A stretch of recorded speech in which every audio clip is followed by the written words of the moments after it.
All right. Hello. Look, Indy's on camera today. Hi, buddy. Are you going to stick around for this? Sorry if I look a little frazzled. I've been running around like a maniac today. Had a lot of stuff happening. I just hopped out of the shower. So, sorry for once again, not really bringing my A game when it comes to looks. Wearing my Maui Humane Society shirt. Oh boy. Oh, and speaking of, what a great question to start with. Okay, so sorry, normally also I would give a few minutes for people to start tuning in, but I have so much stuff to do today that I'm like, let's get this over with. So sorry. Hey, Christoph, how's it going? Okay, so Warren P says, thanks for the indie updates. Could you let us know if you're still fostering the doggy you had or if you are fostering a new one? Basically, I'd love to hear about the pooches on top of the rest of your great funny stories. Thank you, Warren. So, yeah, I fostered Bug, the possible pit bull mix, for 3 weeks before we found her a home. And it was interesting times. Bug was an incredibly sweet puppy. She was 9 months old. And, you know, a 9-month-old, like 50-pound dog could have caused a lot of trouble. But she was so well behaved, so food motivated, and also just, she's, the word I learned when doing that video on pit bulls was biddable. Indy is not biddable, meaning biddable means, you know, interested in obeying your commands. There are times when Indy doesn't understand what I want, but then there are also times when I'm pretty sure he knows exactly what I want. He just says no. So, he is not biddable, and Bug was. And I'm really glad we fostered her because it made me appreciate the differences between dog personalities, because Indy's the only dog I've ever had as an adult, so I'm not too familiar with dog language and stuff, so it was interesting to see what's different about Bug compared to Indy. That said, I worked really hard to get her adopted,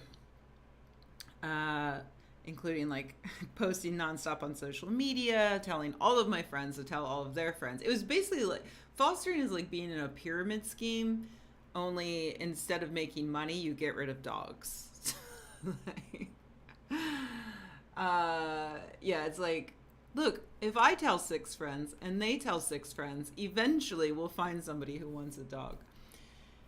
And the rush was for 2 reasons. One was because I didn't want to get too attached to her. I get attached to everything, and all of my friends told me that I was going to be terrible at fostering, in part because, like, I get attached to dogs, cats, plants, non-living inanimate objects.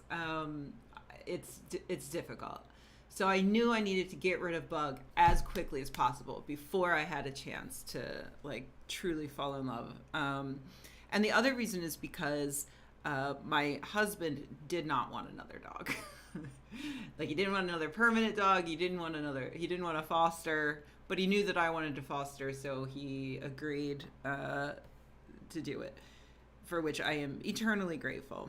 But in exchange for his cooperation, I told him, look, once we get Bug adopted, I promise you 3 months where I won't even bring up the idea of ever having another animal in this house. 3 months. So, and that works out well because this summer we have a lot of road trips planned. We're going camping a lot, and you know, I can't have another, it's hard enough taking Indy everywhere with us. So I won't be fostering another dog for at least 3 months, and if my husband has his way, longer. But I'm still on the email list for the fostering agency, and after this summer, maybe a short-term thing. We'll see. I feel like I'm good at it. Like, it was really hard, but I'm very proud of the work I put in. If you're considering fostering, know that, yeah, it does introduce absolute chaos into your life. And some people can deal with that. Some people can't.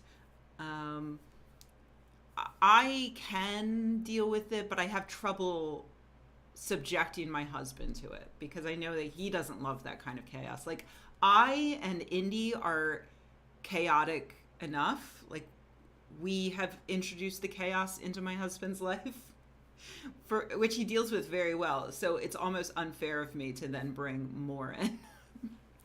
But it's really rewarding, and I loved seeing her blossom and turn from, like, she was very nervous, she had a lot of separation anxiety and just anxiety in general when she first came here.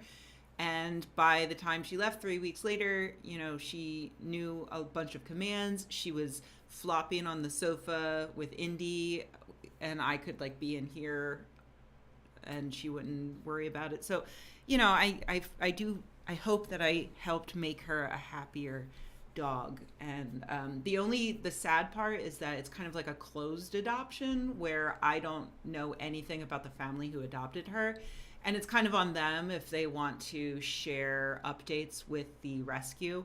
So I'm really hoping that they do. And I'm, like, keeping an eye on the rescue's Facebook page just in case I can see her, because I would love to know that she's doing well. I'm sure she is, though. She's a very happy dog. And I know that the family who adopted her also have another active dog. So, like Indy. So I'm pretty sure it was a smooth transition for her. So, yeah, we'll see. But we'll see at the end of the summer what happens with future animals. Michael says, do you have any thoughts on the Raven paradox? And he linked to a video from a creator called Up and Atom. He says, I've yet to fully wrap my mind around it. I'm especially curious if you have any thoughts on what Jade says at the end. Jade is the Up and Atom host. What the Raven paradox tells me personally is that you can't remove science from the specific context in which it's done, even in principle and especially in practice. So, I highly recommend, if you're watching this and you're interested, check out that Up and Atom video. It's really good. I'd never heard of her before. So I've now subscribed. She seems great. The Raven paradox is something. I'm not great with philosophy. I always feel like I'm a bit of a dum-dum when it comes to philosophy, but allow me to... I'm so glad you asked this question because I do find philosophy interesting. I just need it explained in really basic ways. And Jade does, I think, a really good job of that. And so when Michael first asked this question, like last week, I'm really glad that I started early. I watched her video. I thought about it a bit. I read a few other things about the Raven paradox, and I think I've got kind of a handle on it. But again, I'm kind of a dum-dum. So, but the basic idea is, it's how empirical science works. It interrogates how empirical science is done. So let's start with a hypothesis that is all ravens are black. If I show you 100 ravens and they're all black, that is evidence for that hypothesis. If I show you a white tennis shoe, that is also evidence. The reason being a logical trick. You can say all ravens are black, which is logically equivalent to all non-ravens are non-black. So if showing a black raven supports the hypothesis, then showing a non-black non-raven, like a white sneaker, would also support the hypothesis. And I found it interesting because immediately I was like, well, that's not a paradox. How is that a paradox? And it really isn't. I think it's a misnomer But again, I'm not a philosopher, so, but to me, it was immediately not a paradox, because it's like, oh, well, yes, both of those things support the hypothesis. It's just one thing supports it slightly more strongly than the other thing. So, yeah, if in a magical world, if you could see every non-black, non-raven object, then yeah, that would be decent support. But just one object on its own is very minimal support, to the point that we can dismiss it. But Jade uses this as a way to discuss Bayesian. Well, that's the Bayesian theory, which is basically that you give different weight to different types of evidence. And then there's also the idea of falsifiability. Like, maybe that's not even a good hypothesis because it's not falsifiable. If you have 100 ravens and they're all black, it doesn't prove all ravens are black. You have yet to falsify the premise, which is a pretty foundational idea in science. So far, I was like, yeah, obviously, right? It's not mind-blowing. But I agree, Michael. I like where Raven took it at the end of the video, where she pointed out that context matters. So if somebody comes up to you and says, I have a black item behind my back, would you like to see it? You could say yes, but it wouldn't really tell you anything, because they might show you a black raven or a black tennis shoe, and neither of those things helps you with your premise. If they say, I have a raven behind my back, well, now you kind of want to see it, because maybe it's a purple raven. And then by showing you a black raven, that is actually even more support for your hypothesis. If they came up to you and said, I have a non-black item behind my back, would you like to see it? You say yes, because then maybe it will be a raven. And them then showing you a white shoe would offer more evidence for your hypothesis than somebody who just says, I have an object behind my back, would you like to see it? And showing you a white shoe. So yeah, I think that's what she's saying. So like the context under which you seek out this evidence matters to how important that evidence is, and how convincing that evidence is toward your hypothesis. So I think that's interesting, because I was vaguely familiar with the idea of the Black Raven paradox thing, but I never really connected it to the way that science is done matters. And I like that, because, obviously, that's something that particularly non-white, non-male scientists have been pointing out for a long time. Science isn't just a static, objective truth. The way that we collect data, the way we interrogate our hypotheses matters. So, yeah, I thought that was really cool. Thank you so much for bringing that to my attention, and bringing the Up and Atom YouTube series to my attention. I'm now subscribed, so I'll be going back through her other videos, because she seems really cool. All right. Thomas says, this month I discovered your old Quiz-o-tron podcast, and I'm loving them. When are they coming back? Do you have a COVID incidence rate that would trigger them being, if you'll excuse the expression, born again? Thank you, Thomas. I was actually just talking about this with a friend, with Kavi Gupta, who has been on the show on Quiz-o-tron. If you guys aren't familiar, Quiz-o-tron is a show that I did pre-COVID. It was a live show with a panel of scientists and comedians. And I would ask them science news questions, and they would answer, and they would get points for either being correct or being funny. And it was such a fun show. I love doing Quiz-o-tron. Um, oh yeah, cool. I'm glad, Michael. Yeah, and again, yeah, thanks for introducing me to her. She's great. So yeah, if if I couldn't make YouTube videos anymore, and if COVID wasn't a thing, yeah, I would love to do Quiz-o-tron just full time.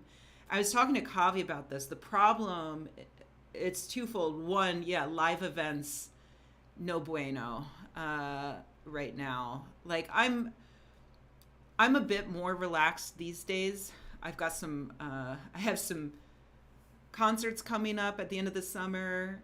Hi Jasper. I have some. Are you missing out on thoughts? What?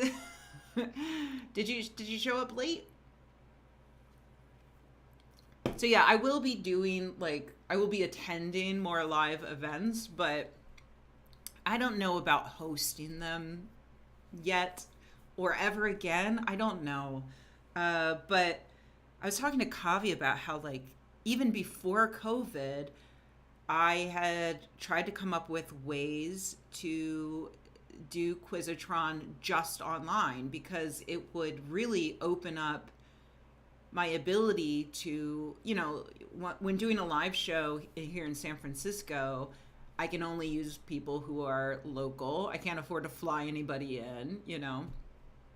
So being able to do it online would open it up. I could have anybody I wanted on, and I could easily do a show every week if I wanted to. Doing a live show it's a lot of extra work and money. I had to rent the venue, and I wouldn't always make my money back on ticket sales. So the problem is that it is two problems. One is I would need to figure out a way to do that. It's definitely possible. I could have a programmer probably come up with something that operates on Zoom or FaceTime or something like that and allows people to buzz in. It can definitely be done, but it would take time, energy, and money to do. And then the other thing is that I need a partner. It's too big of a job to just do myself. And I did have Keith Jensen, very funny comedian who is over in Sacramento. He would come in for the live shows, and he would often bring another comedian guest. But he got so busy. He's got a family. He's in Sacramento. He wasn't able to do the heavy lifting. And so I would really want a co-host, or just somebody like Keith, where it's somebody who's on every show, but who can also help me organize and stuff like that. All right, Michael, let's put a pin in it. I really would love to do it. And after that conversation with Kavi, I have been, it's been in the back of my brain a little bit more. So I would like to do it, but I don't want it to get in the way of, I've got a really good work, what's the word I'm looking for? I have a good schedule, a good work week planned out these days, in terms of, 2 videos a week, the newsletter, this live stream, and then I still have a little time to do extra stuff, the lifestyle videos that I've started doing on the alternate channel. So I don't want to add a thing where it's just becomes stressful and I become overwhelmed, which is another thing that a partner would help with. I asked Kavi, but he's got even more on his plate than I do. Way more. He's a doctor. So yeah. But it's in the back of my head, and if things fall into place in the right way, then yeah, I would love to bring Quiz-o-tron back. But I'm glad you're enjoying the podcast. It's all still up. I'm still paying for the hosting for it. So I haven't given up completely on it. Okay, and then Jasper. Jasper asks, have you ever played Dungeons and Dragons? I've played one-off short things here and there, but I have, for 10 years now, I have wanted desperately to be part of a campaign, but I just could never find anything. I joined one. It wasn't Dungeons and Dragons specifically, but it was related. We were going to do a podcast version. Me and some friends from my Twitch channel. But then I don't know. People got busy. I think we did like one thing. I don't know the right words. We did a few hours of playing it, and then people got busy and it just fell through. So it's another one of those things where it's like, I would love to join a group, but I can't run it. I certainly can't DM it. I've never played before. I don't want to DM. Like, I just want to like join a thing and have somebody tell me what to do, more or less. So if you know of anybody that's looking for for a player online, I guess is the only way to do that these days. Because like, yeah, nobody here has a group. I should ask around though. Maybe because I am friends with a bunch of nerds. Surely somebody knows how to DM a campaign, right? Like, I don't know. I'd like to. All right. I think that's it for today. Great questions. Thank you so much for. Oh, Indy can tell that we're wrapping up. Do you want to say hi? Up. Come here. Up. He's like, no. There's my boy. Eat your meat pebbles. All right. I have to go. I have so much stuff to do, but the dumbest is that I have to color my hair because I take forever between going to the salon, and then I just sort of forget about it until the situation becomes untenable. And my colorist always books like months in advance, so I think of it, and then I have to get the most recent, the next available slot, and it's like weeks away.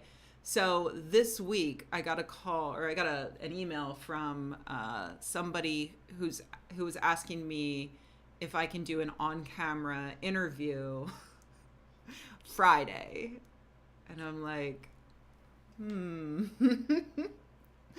So I've gone out and I've got some hair dye, and now I just washed my hair. Pray for me, because I am not a detail-oriented person, and I'm probably going to fuck this up. So please pray for your favorite atheist YouTuber, and also me, if that's not me. Okay, guys, thanks for joining me. I will